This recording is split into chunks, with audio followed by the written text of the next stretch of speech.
is up, guys? This is VintageGenetics, the classic bodybuilding channel designed to spread the message of golden era physiques and the absolute need to bring them back to the modern stage. And I'll do my best to make that happen, even this very year. But today is a back day, guys. Time to enhance that classic V-shape to the absolute max. So we start out with the best back widening exercise, the Lat Pulldown. This is a hammer strength Lat Pulldown. You know, there's a regular Lat Pulldown on the pulley, but this one feels different to me. You know, with the pulley you're holding onto a bar which always goes either in front or behind your head, as you will be able to see here. But the hammer strength machine allows you to go straight down, so basically through your head in a sense. This hits the lats in a different angle, so if possible do the hammer strength one from time to time combined with the Lat Pulldown on the pulley.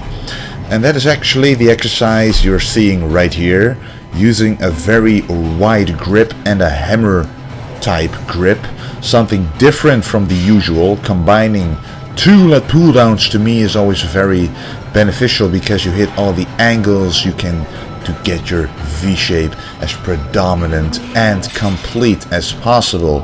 And always remember, stretch at the top and go down at least lower than 90 degrees, contracting the back, and try to keep your upper body upright so that you really hit the part of the lats that you want, the width. Then the next exercise that you're seeing right now, another one for the width of your back, but also including the thickness of the back, the Christmas tree in the lower back, the V-bar pull down, or the narrow grip pull down. This is one of my favorites in terms of a complete back exercise, and the stretch in particular is amazing if you do this right. Make sure that when you go up, your body is upright and you stretch as much as you can.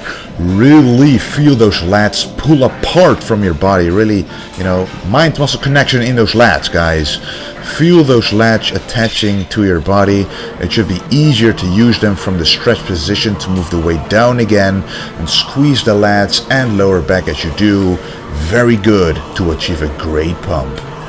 So the V-bar pull down was a great segue to this exercise, another narrow grip exercise, but this time it is a row, the TBar Row, and this works the back thickness and the lats again, but obviously since it's a row, the back thickness and lower back are targeted the most here. And important is to have quite a narrow stance so that you can stretch those lats deeply and get the largest range of motion possible.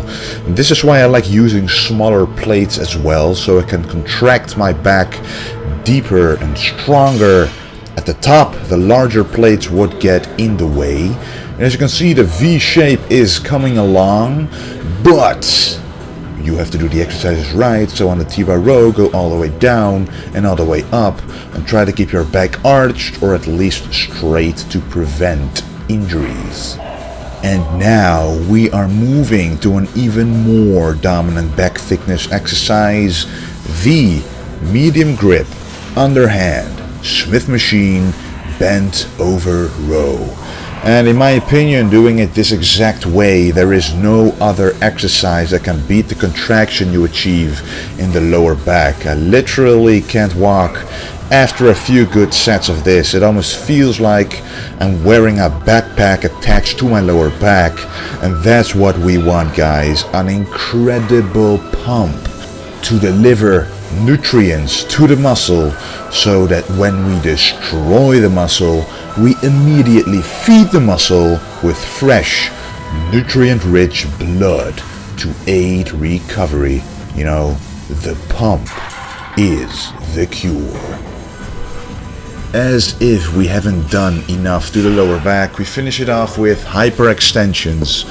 We want a complete back right, and lots of people find it difficult to get some back thickness going on in the lower portion of the back. And despite doing heavy deadlifts and other heavy compound exercises, some still struggle to develop this area, and that's because sometimes it isn't the heavy work that does the job, but the concentrated lighter work that helps grow a muscle. Now sometimes you have to isolate and work on the muscle more specifically to make sure that you stimulate it enough to grow. And that's why I like throwing in lots of rows and exercises like this from time to time, so that my back thickness never lacks development. And then lastly, for the back, we hit, of course, the dumbbell pullover. An all-round great exercise for finishing the entire back. And for people who find it difficult to feel the back muscles while performing the dumbbell pullover, give this workout a try and then do the pullover like I am doing right now. Since we did so many lower back work during the last portion of the workout, you should definitely automatically feel it working while moving the dumbbell. I personally like stretching all the way back, and when coming up, I contract the entire back and the lower back before stretching out again. The more exercises you did beforehand, the easier it should be to feel the muscle work, as they fatigue the fastest. So try this pullover at the end of this workout and you should find it easier to feel your back muscles do the work, as opposed to just moving the weight up and down. But like any exercise, consistency is key.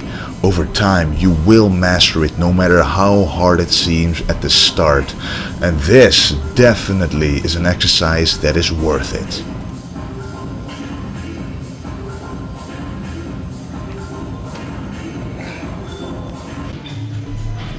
Time to hit the rear delts and traps now, and I like doing lots of volume for the rear delts especially. It's a small muscle, so if you would use a heavy weight and just do a couple of reps, you likely aren't hitting the rear delts efficiently. You mostly would be recruiting other stronger back muscles to do most of the work. And that's why I like doing light weights on some exercises, to make sure that the weaker or smaller muscle does most of the work. And that's also where a mind-muscle connection comes in. You have to feel the muscle work, really try feeling that peak contraction when squeezing the muscle, fill it out and get a good pump. And we also hit the traps simultaneously on this exercise because it's a great tie-in with this exercise. The Barbell Shrugs. Obviously these are very effective at hitting the traps, and the previous exercise was more for trap thickness, and this exercise is a combination of trap thickness and height. When you shrug upwards, it always targets the height of your traps. During these shrugs though, I try going up and backwards at the same time, as you can see, so that I still hit some of the thickness and even the rear delts a little, making it a complete exercise for finishing off the entire rear delt / trap area. And this one with a good heavy weight, and make sure to stretch at the bottom. And that was the workout of today, guys. I have been working on the cutting video first, so that will be up soon. My take on how to cut and how you should go about it from personal experience and from what I have learned. I hope you enjoyed the video, and as always, don't forget to stay golden.